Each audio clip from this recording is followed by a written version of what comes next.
Have you ever wanted to experience history like the way how it has ever happened?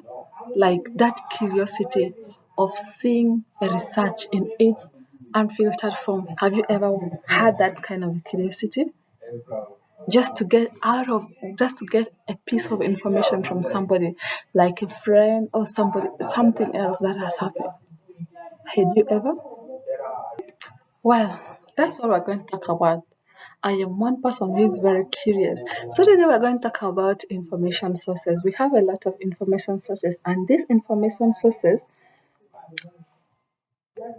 are particular or any material, document, record, or knowledge on a particular subject that we would love to know.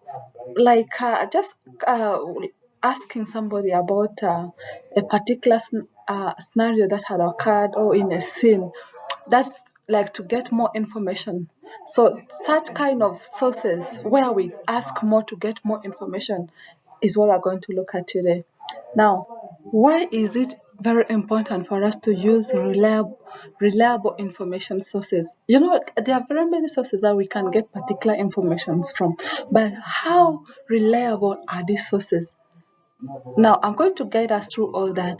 Number one, the importance of using reliable information sources is that we get credible information which is accurate and helps us to make informed decisions in our day to day life, in our academics, and also in our research work. Now, the very first type or the type of information source, we have the primary information source.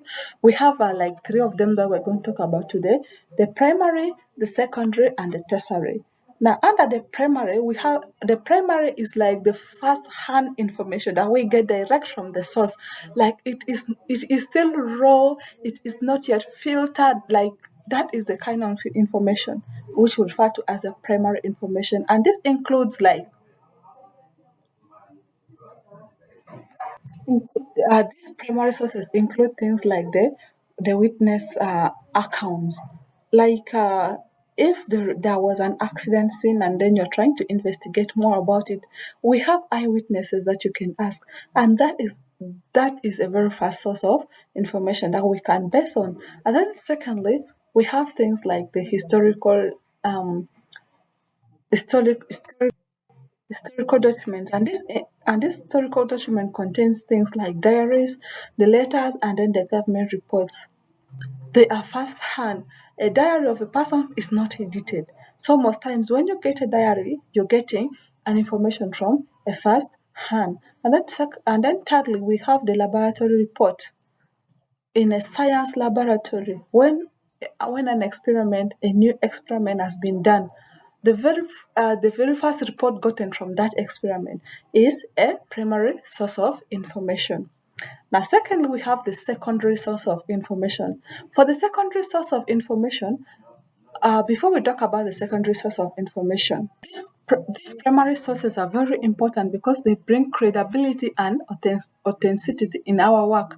Now, for also they are very important because they help us to analyze situations, phenomena, or people or events at a very first-hand perspective.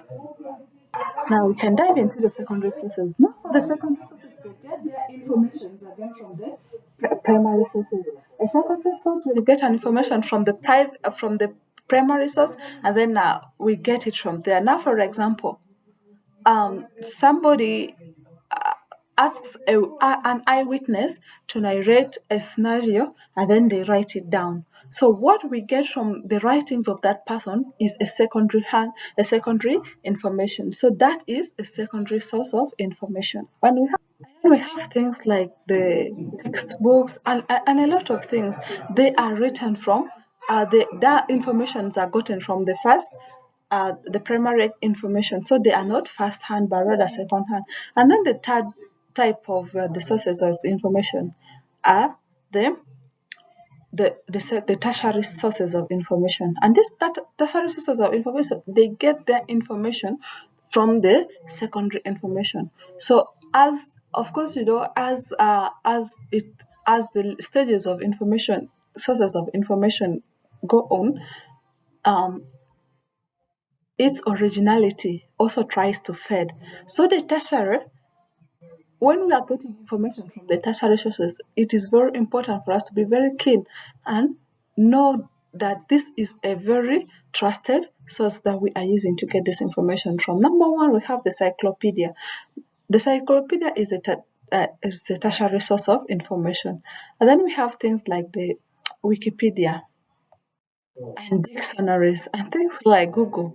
These are tertiary sources of information. So whenever we're trying to get information from them, we have to be very careful to filter out the kind of information we want for our particular work, to write our particular projects. So this is the thing that we have to cover on in this video. We talked about the different types of information sources, and then we defined also what they are, and then we gave some examples. Thank you for watching. And if you have not yet subscribed, you're welcome to my channel. And please endeavor to subscribe so that we keep you updated.